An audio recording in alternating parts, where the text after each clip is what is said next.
Olá, meu nome é Lucas, este é o Diário de Leitura e no vídeo de hoje eu venho comentar a respeito da vida e da obra da Annie Ernaux, a escritora francesa que ganhou o Prêmio Nobel de Literatura agora em 2022. Aproveitando que eu li os 5 livros dela que estão hoje em dia em circulação no Brasil, eu venho fazer esse comentário dando um panorama geral do que é a escrita dela e comentando depois, em particular, cada um desses 5 livros. A Annie Ernaux nasceu na França em 1940, ali na região do norte da França, na Normandia, numa pequena cidade chamada Lillebold. Ela se criou numa outra pequena cidade da região, chamada Yvetot, próxima de 2 grandes cidades, Le Havre e Rouen.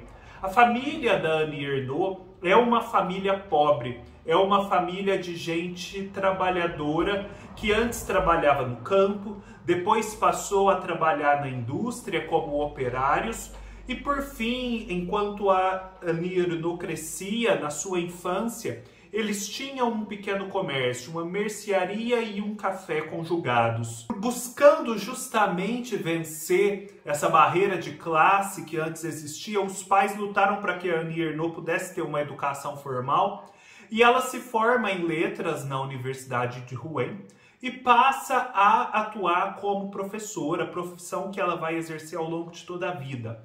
Professora não universitária, mas de jovens e adultos mesmo, por fim até uma professora do sistema de educação à distância da França. A Annie Ernaux se casa, tem 2 filhos homens, depois se divorcia e não volta a casar.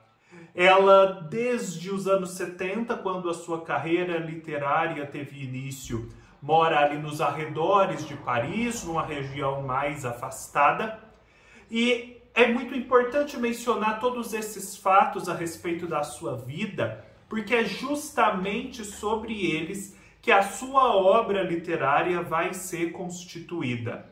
A Annie Ernaux já começou ali nos anos 70 escrevendo ficção com cunho autobiográfico. Porém, passados alguns poucos livros, ela logo se apercebeu de que o projeto literário dela não era aquele, não era fazer ficção com cunho autobiográfico, mas algo muito singular, mais próximo das memórias, porém diferente desse gênero. A princípio a gente poderia pensar no que o Karl Ove Knausgaard, por exemplo, aquele norueguês, faz na sua obra, no seu ciclo de 7 livros. Só que o que a Annie Ernaux faz é um pouco mais diferente, por isso é tão difícil rotular a sua obra simplesmente como memórias.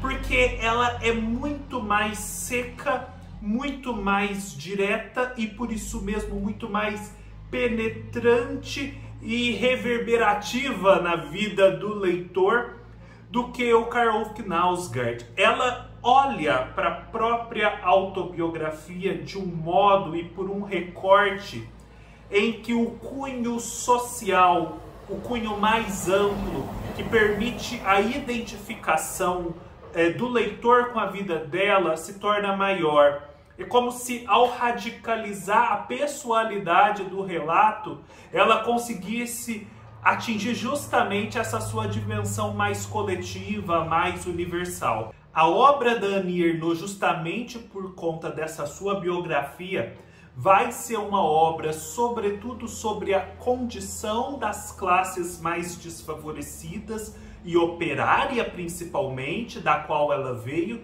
e sobre a condição feminina, seja nessa classe desfavorecida, seja numa classe mais burguesa, a qual ela vai passar a integrar depois da sua ascensão social. Antes de falar sobre cada um dos livros da Ernaux, eu gostaria de deixar um recado. Se você gosta do canal, se você gosta dos vídeos que eu produzo, é super importante que você também contribua financeiramente para que o canal continue existindo e as atividades públicas dele aqui no YouTube e nas outras redes sociais. Existe uma plataforma de financiamento coletivo do canal no Apoia-se, onde, além de contribuir, você recebe recompensas na forma de conteúdos exclusivos. Não deixe de conferir e participar. Os links estarão aqui embaixo. E eu espero, agradecido desde já, a colaboração de vocês. Outra forma de contribuir com o canal é comprando pelos links que eu deixo. Ao comprar qualquer produto, independentemente do produto que surge depois que o link é aberto, desde que seja naquela mesma seção, você contribui com o canal sem gastar nada a mais com isso. O seu like, o seu comentário, se inscrever no canal e ativar o sininho também são formas super importantes de participar. Eu aproveitei que tinha esses 5 livros em mãos e que eles têm uma extensão um pouco menor para fazer essa imersão na obra da Ernaux. E decidi então adotar uma estratégia de leitura em ordem cronológica. Leitura essa que desde logo eu já adianto, não é necessária. Esses livros podem ser lidos independentemente, eles são independentes, apesar de terem esse ponto comum, que é a vida da escritura. O primeiro livro que eu vou comentar é este aqui, talvez um dos meus favoritos, O Lugar, de 1983, em que a Annie Ernaux vai relatar a morte do seu pai. Só que a morte do seu pai é apenas o ponto inicial, a partir do qual ela vai falar a respeito da vida daquele homem, das origens sociais dele, da sua ancestralidade entre as classes baixas, pobres e operárias, de como ele foi gradativamente galgando alguns degraus dentro da sociedade, mas não muitos, e de como ele vivia essa condição de classe subalterna e, portanto, sempre relegada a um certo desconforto no plano mais geral das coisas. Com isso, obviamente, a Ernaux também vai comentar a respeito da sua infância, vivendo ao lado desse pai e dentro dessa classe operária numa cidade do interior da França. Para contar essa história e a distância que passou a existir entre ela e o pai na medida em que ela deixava de ser operária e passava a ser uma burguesa típica como uma professora, ela vai desenvolver um método de escrita muito próprio. Ela declara aqui, entre as páginas 14 e 15, que romancear a vida do pai não era uma opção. E ela dá aqui as razões disso. Em seguida, comecei a escrever um romance cujo personagem principal era ele. No meio da narrativa, tive uma sensação de mal-estar. Só há pouco percebi que escrever o romance é impossível. Para contar a história de uma vida regida pela necessidade, não posso assumir de saída um ponto de vista artístico, nem tentar fazer alguma coisa cativante ou comovente. Vou recolher as falas, os gestos, os gostos do meu pai, os fatos mais marcantes de sua vida, todos os indícios objetivos de uma existência que também compartilhei. Nada de memória poética, nem de ironia grandiloquente. Percebo que começa a vir com naturalidade uma escrita neutra, a mesma escrita que eu usava em outros tempos, nas cartas que enviava aos meus pais contando as novidades. Esse trecho é extremamente importante porque ele é meio que uma declaração de intenções do que a Annie Ernaux vai fazer ao longo de toda a sua obra. O que caracteriza o seu estilo é justamente essa ausência de metáforas, essa ausência de um contexto que abrange a situação, né? Que seja um circunlóquio. É uma escrita desprovida de figuras de linguagem. E ela faz isso muito também, a gente vai ver aqui em O Lugar, como uma forma de não se distanciar sobremaneira e de se manter aliada e honrando a herança paterna, porque eles eram uma classe simples, uma classe operária, para a qual essa linguagem cheia de figuras e de metáforas e ironias e menos cortante e objetiva não fazia sentido. Ela continua uma tradição paterna, mesmo tendo mudado de classe social, com essa crueza da sua escrita. Isso aqui me lembrou também muito, mas num outro contexto, o que o Varlam Chalamov faz nos Contos de Colimá. Ali ele declara que depois do que havia acontecido nos gulags soviéticos, ali em Colimá, prisão pela qual ele passara, Não era mais possível escrever criando um contexto ficcional, uma moldura ficcional para apaziguar e meio que engrandecer e destacar os fatos. Os fatos, dada a sua absurdidade e a sua grandeza por si só bastavam. Eles próprios, ao serem narrados, constituíam um estilo literário novo. Esse pai da Ernaux, como eu já disse então, vem de uma classe que trabalhava nos campos. A ida dos campos para a cidade já é percebida como uma evolução, porque se desprezava muito naquela época a vida rural.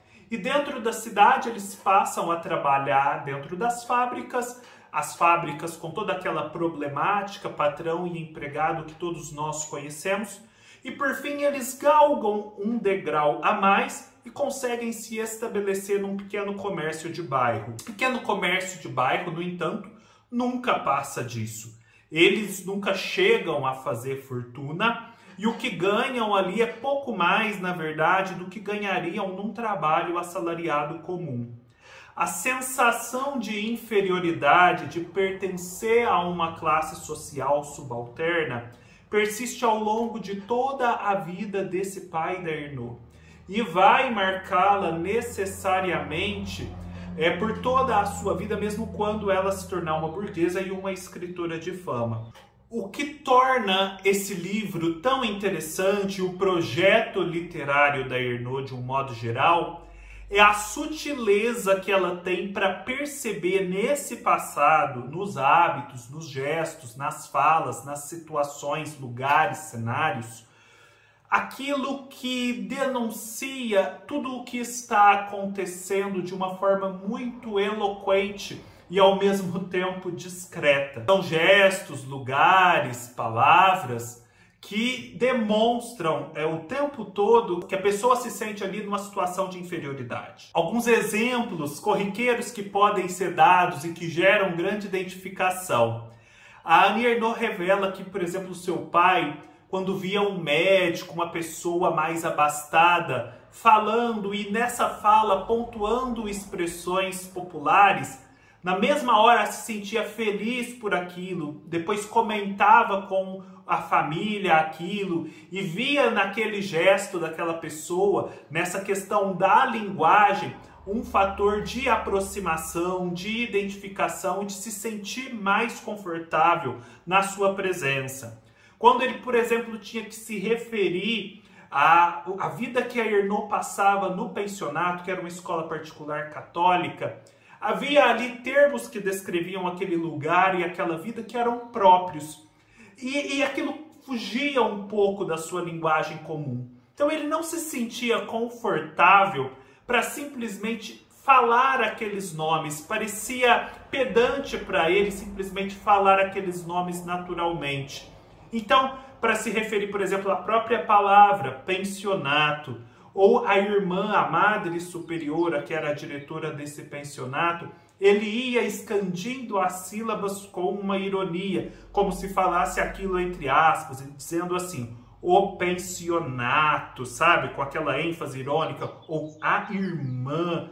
Nunca a irmã ou o pensionato, como se aquilo fizesse parte da sua linguagem cotidiana. Já em A Vergonha, de 1997, nós temos um episódio específico da convivência da Ernaux com a sua família e especialmente com o seu pai. Um episódio isolado que, no entanto, a marcou talvez muito mais do que todos os outros episódios. Foi um dia em que, do nada, o seu pai e a sua mãe tiveram uma briga doméstica e o pai esteve a ponto de assassinar a sua mãe. Ele chegou a pegar um objeto, um machado, algo do tipo, a empunhá-lo contra a mãe, mas na hora H aquela cena se desfez, voltaram ao normal, nunca mais se falou sobre aquilo. Não que a família da Ernaux fosse uma família perfeita, que o pai fosse um santo, mas a gente vê pelo relato dela que não se tratava de uma família em que a violência doméstica, em que esse tipo de agressão contra a mãe, contra a mulher fossem comuns. Tanto é que esse episódio ele aparece justamente como um episódio isolado, e por ser isolado, mais estranho ainda. E assim, ela tenta resgatar aquele episódio, as suas reverberações na sua vida, só que aquilo parece que não flui. Ela sente muito nitidamente que aquilo teve um efeito, que ela passou a ver a realidade sob aquele filtro do que acontecera, um antes e um depois haviam sido constituídos, mas ela não consegue expandir muito mais dessa memória. Então, ela vai contrabalançando isso, se recordando de vários outros fatos que constituíam a sua juventude e infância. Como funcionava aquela sociedade na qual ela vivia e na qual esse episódio aconteceu. Quais eram as outras vergonhas que eles passavam sendo membros de uma classe inferior? Além dessa grande vergonha que ela teve do pai tentar matar a mãe, e que, fato que se tivesse se consumado, teria assim arruinado a família de uma vez por todas diante da sociedade. Então ela vai recordar em minúcias e sempre com aquela sutileza e penetração que já existem em O Lugar, como era a vida naquela cidade provinciana, naquele local que eles entendiam como sendo o mundo em que eles habitavam.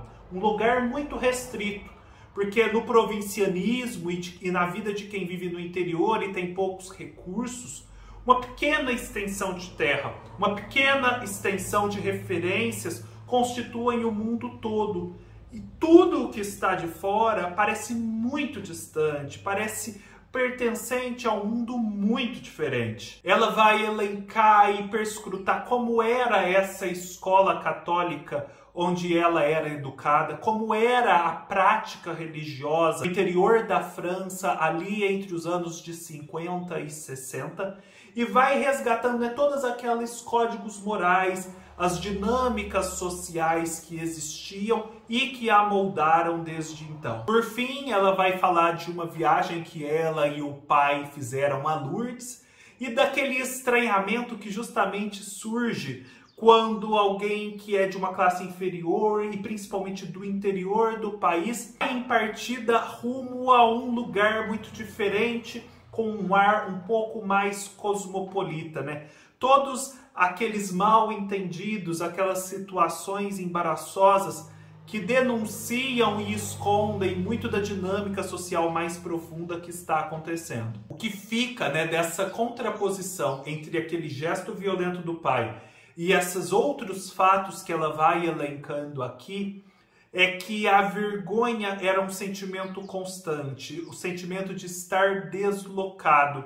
E que talvez aquele gesto do pai fosse justamente tão perturbador porque ele denunciava que aquele equilíbrio em que eles estavam era um equilíbrio instável e que a qualquer momento algo poderia irromper das profundezas, como a violência do pai, e tornar a degradação social deles ainda maior. Depois nós temos aqui em O Acontecimento, livro do ano 2000, uma exposição ainda mais crua, ainda mais radical e até mesmo pesada da intimidade da vida da escritora. Ela vai relatar aqui um episódio ocorrido quando ela era uma estudante universitária, ali por volta dos 20 anos, quando ela engravidou e, sendo uma estudante universitária, decidiu fazer um aborto. Ela não queria ter aquele filho e, no entanto, o aborto era proibido na França daquela época. Ela precisa fazer um aborto clandestino. E ela vai relatar no livro o processo de conseguir fazer esse aborto clandestino na França da época. Um processo que, como nós veremos, vai se revelar um processo kafkiano. O que a gente precisa ver aqui, antes de tudo, é que este também é um livro sobre a condição de classe da escritora. Porque o fato principal a gente percebe aqui que a motiva a fazer esse aborto é a iminência que ela sente de voltar à sua classe social de origem e não conseguir ascender socialmente, se desenvolver na profissão e enquanto mulher. Havia aquele estereótipo de que as filhas da classe trabalhadora, das classes inferiores, acabariam arruinando a sua vida numa gravidez precoce, numa gravidez fora do casamento. Assim como havia aquele estereótipo de que entre os populares era muito comum o alcoolismo e a possibilidade de se tornar uma alcoólatra. Sendo assim, quando ela está ali no meio da universidade e engravida, ela percebe que ela está prestes a consumar na sua própria vida o estereótipo atrelado à sua classe social. E a, de fato, não conseguir mais sair dela. E então ela toma essa decisão, e o livro é principalmente não sobre ela tomando a decisão, mas uma vez tomada a decisão, dela executando a decisão. E aí nós vamos ver um processo que eu digo que é kafkiano, porque ele é permeado pela ausência quase completa de referências de como fazer aquilo e do silêncio que necessariamente perpassa uma prática que era ilegal, um tabu sobre a qual ninguém comentava, muito menos sobre como executá-la clandestinamente. E ela está sozinha, afinal de contas, além de se tratar de um aborto, se trata de um índice de que ela exercia a sua sexualidade fora do casamento e livremente, o que por si só já era algo a causar uma vergonha social e a ser escondido. O que ela retrata aqui é principalmente o controle que existia sobre o corpo da mulher, nos seus mais variados aspectos. Um grande exemplo disso é que ela voltava nos fins de semana para a casa dos pais. E todos os meses e ao longo dessas semanas, a mãe sempre olhava antes de lavar a roupa o fundilho da sua calcinha, a fim de verificar que a sua menstruação tinha descido. Se a mãe não encontrasse uma calcinha com sangue, certamente pensaria que ela estava grávida e vários questionamentos passariam a existir. Se existe para a Ernaux um labirinto para consumar esse aborto voluntário, existe também toda uma impossibilidade paralela de ter esse filho enquanto uma mãe solteira. Afinal, as mesmas pessoas que não estão ali para auxiliá-la na execução desse ato, também não estarão ali para ajudá-la a criar esse filho. A mesma sociedade também vai se voltar contra ela se ela decidir continuar com a gravidez, desta vez dizendo que é uma mãe solteira, que é uma devassa e coisa do tipo. Outra coisa que também fica muito patente é a justaposição aqui, e que é uma justaposição eloquente, lado a lado, dessa fatalidade da sexualidade feminina, que é a possibilidade de engravidar e disso ser de um modo ou de outro um fato incontornável e transformador da vida da mulher, e a certa gratuidade, transitoriedade, fugacidade do prazer sexual que os homens, por exemplo, podem gozar. Ela vive a sua sexualidade, ela não é uma inocente, ela obviamente sabe dessa possibilidade de engravidar, mas ela vive aquele prazer e em alguns momentos chega a esquecer desse outro lado. Ela chega a se identificar com o seu parceiro que não tem essa preocupação. No entanto, depois, quando isso acontece, é inevitável ver a sua própria sexualidade sob uma outra perspectiva que a diferencia radicalmente do exercício da sexualidade masculina. Nesse sentido, é um livro que vai se conectar a todos os outros relatos da Annie Ernaux que versam muito sobre a prática sexual feminina, a liberdade de amar e sentir prazer da mulher. Depois nós temos aqui um livro de 2008 que é Os Anos, que é considerado a obra-prima da Annie Ernaux, ou uma das obras-primas, e que, no entanto, difere muito dos outros 4 livros que eu estou mostrando aqui.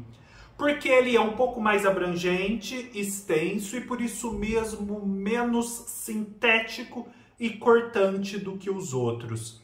É um livro que, no entanto, não se divorcia desse projeto literário maior, que é o de contar a própria vida e, através da própria vida, lançar eco sobre a vida da coletividade. Aqui nós vamos ver o relato da história que acontece paralelamente à vida da escritora, desde os seus ancestrais imediatos, que viveram a Segunda e a Primeira Guerra Mundiais, do seu nascimento em 1940 até o ano de 2006. Da mesma forma que a Ernaux vai coletando, né, aqueles gestos, impressões, palavras, pensamentos do passado e vai reavivando eles, ela vai fazendo aqui isso ao longo de todos esses anos, de modo a destacar a sua vida em contraste com a história do mundo e da França, de como esses acontecimentos afetavam a vida individual ou não, do que na vida individual acontecia em suspenso, em paralelo, meio que desconectado do plano mais geral das coisas. E como o próprio título diz, são anos que vão se acumulando. A gente vê aqui a passagem de uma França marcada pela religião, como a França dos anos 50 e 60 no interior que ela viveu, para uma França laica. A gente vê as mudanças políticas, a gente vê a guerra na Argélia, atentados terroristas como o do 11 de setembro, a crise migratória, as mudanças econômicas, as mudanças sociais, as mudanças tecnológicas, a ascensão muito forte do consumismo, do ser consumidor e do mercado de consumo, e por aí vai. Então, é como se ela aqui expandisse o seu procedimento para, de uma forma mais direta, abarcar a experiência de toda a sua geração. E é um livro que vai num crescendo que o torna épico e muito empolgante, porque os anos vão se acumulando, a gente vai tendo aquela perspectiva de progressão no tempo e de expectativa pelo comentário que ela vai fazer dos anos vindouros. Por exemplo, a gente está em 1997 e passa a esperar o que ela vai dizer a respeito do 11 de setembro, por exemplo, ou da transformação da economia em euro em vez do franco que existia até então. E por aí vai. É um livro que também cobre as muitas fases da sua própria vida e da vida de uma mulher. A infância, a juventude, uma mulher casada, uma mulher com filhos, uma mulher que se divorcia, uma mulher que volta a se relacionar, uma mulher que está prestes a se tornar avó. É meio que um jogo entre o pequeno e o grande mundo. Lembram-se daquele pequeno e grande mundo que estruturam o Fausto do Goethe? Aqui nós temos um pouco disso, as interações entre o pequeno mundo pessoal e esse grande mundo que às vezes atravessa o pequeno mundo ou não. A gente percebe aqui também que ela reúne tantos elementos, como se fosse uma arqueóloga da vida social, que existe uma força no próprio ato de reunir e uma potência aqui desses elementos reunidos, de tal modo que a gente tem uma impressão inicial quando faz a primeira leitura. Mas depois de feita essa coleta, acho que se voltarmos aqui, e a depender de quem volta aqui do momento, conseguirá extrair muitos outros resultados, muitas outras percepções a partir desse material reunido. Então é um material muito potente e que pode se desdobrar em muitas outras frentes. É um livro, em comparação com os outros quatro, mais burguês e mais cosmopolita também. Nos outros há uma experiência bem operária, bem interiorana e com a qual nós brasileiros, por exemplo, podemos nos identificar facilmente. Aqui já há uma experiência mais correspondente ao universo de referências que nós esperamos de um francês médio. Uma experiência um pouco mais cosmopolita, justamente porque trata desse plano mais geral das coisas e porque trata de longos períodos de tempo nos quais a própria escritora tinha mudado de classe social e se tornado uma pequena burguesa. Em O Jovem de 2022, a gente volta a ter uma Annie Ernaux extremamente sintética e, por isso mesmo, muito cortante e consequente aqui na sua narrativa. A gente já vinha dessa experiência com a percepção de que a Ernaux é aquela escritora que quanto menos ela fala, quanto mais sintética é a sua obra, menos páginas, mais potente ela se torna. Então, se ela chegou a esse tamanho aqui que nós temos em mão, em O Jovem, é porque ela chegou a um alto grau de concentração e potência. E é isso mesmo. Aqui a gente vai ter a história já aludida em Os Anos, do seu relacionamento com um jovem 30 anos mais novo. De como ela viveu esse momento, essa paixão, o prazer que ela sentia, como foi essa relação do ponto de vista afetivo e sexual, de como a sociedade olhava para aquele relacionamento com diferença de idades, como ela e o seu parceiro olhavam para aquele relacionamento, e aqui há uma grande sinceridade, como em todos os outros livros. A Ernaux se expõe as suas opiniões de um modo assim, muito revelador, muito corajoso. E há aqui também um algo mais, na medida em que ela procura entender esse relacionamento, e ao tentar compreender esse relacionamento, ela também consegue obter alguns insights sobre a sua própria carreira de escritora e esse jeito novo e diferente que ela encontrou para escrever e acessar os fatos da sua vida. Ela primeiramente identifica nesses relacionamentos sexuais que ela tem, até esse ponto com esse jovem, uma continuidade. Ela se sente como se fosse a jovem daqueles tempos ao ter o relacionamento com esse moço. E nisso ela percebe que esses relacionamentos meio que se desdobram fora do tempo, como se fosse num tempo paralelo em que há apenas uma grande repetição. E ela agora, vivendo esse relacionamento com esse jovem, meio que vive e revive a juventude, como se fosse uma personagem de ficção, entretanto consciente do papel que ela exerce. Nas páginas 22 e 36, ela fornece propriamente o que eu acredito ser uma chave de leitura para a obra como um todo. Ela fala, que ele iniciava ela naquele mundo novo da juventude vivida. E ela iniciava ele no mundo de referências, no mundo pequeno burguês que ela já habitava. Porque aqui também a classe se faz sentir. Afinal de contas, esse jovem é um jovem que vem das classes baixas, das classes das quais a Annie Ernaux havia se distanciado. Então é meio que um retorno ao lugar de origem e um conforto de estar numa situação conhecida. Ao mesmo tempo ela exerce uma dominação e ela diz isso porque ela é a burguesa da situação, ela detém o poder na situação, ela é o elemento dominante. Ela diz na página 22, em mais de um aspecto de sua vida, literário, teatral, de modos burgueses, eu cumpria um papel de iniciadora, mas o que ele me fazia viver também era da ordem de uma experiência iniciática.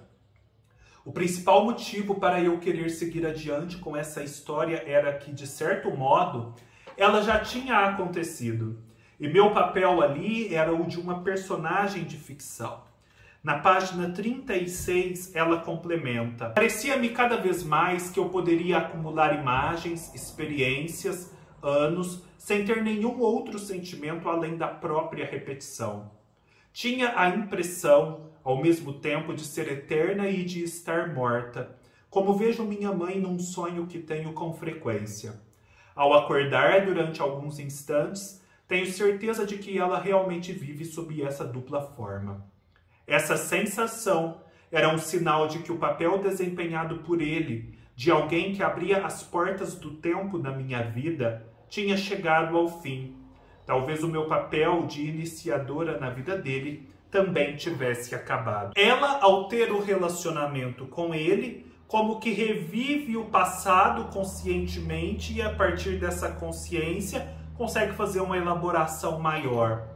Ela, ao reescrever o passado em todos os seus outros livros, meio que repete o passado através da escrita também de uma forma consciente, Tudo parece sempre uma grande repetição, e talvez justamente porque agora ela tem essa consciência, ela consegue, ou pelo menos busca conseguir, acessar a unidade de todo esse tempo que passa. O que nele se repete. Esse é um livro também muito importante, porque ele foi o que disparou e permitiu a escrita do acontecimento, ao mesmo tempo que a própria escritora avança a possibilidade de que exista uma relação entre o aborto que fez e esse moço que ela passou a namorar, justamente porque tanto ele quanto esse aborto têm quase a mesma idade, 30 anos. Eu acredito que dos escritores franceses que eu conheço,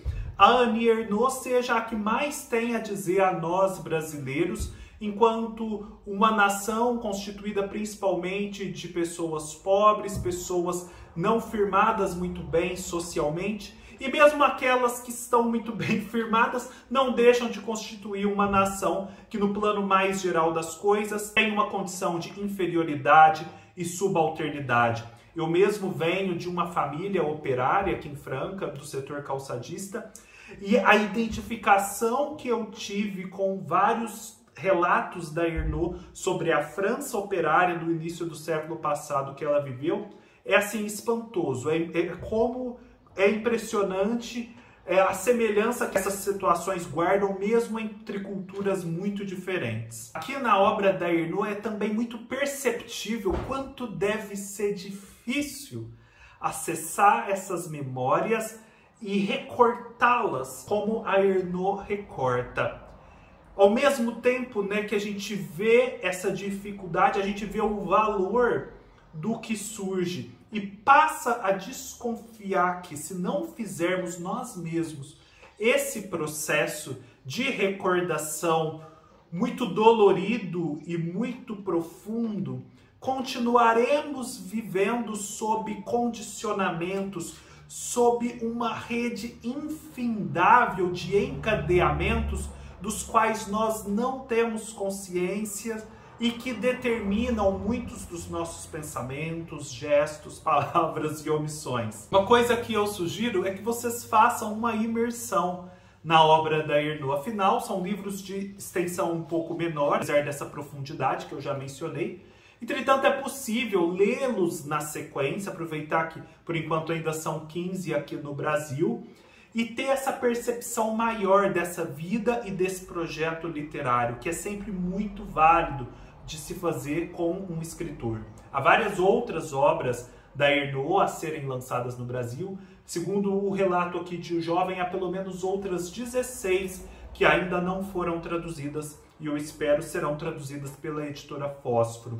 Aqui no canal eu também já comentei a respeito de Retorno a Reims, do escritor francês Didier Eribon, que se inspira e faz muito do que a Annie Ernaux propõe aqui. E eu descobri que também é um outro escritor já publicado no Brasil, o Edouard Louis, que se inspira no procedimento da Annie. Se me perguntarem quais livros eu sugiro para começar, eu acredito que para começar seja bom começar por O Lugar ou Os Anos, consciente de que Os Anos é um livro um pouco diferente dos demais. É isso, pessoal. Espero que vocês tenham gostado, que leiam a Ernaux. Se já leram, deixem aqui nos comentários. Deem um like se gostaram do vídeo, se inscrevam no canal e até mais!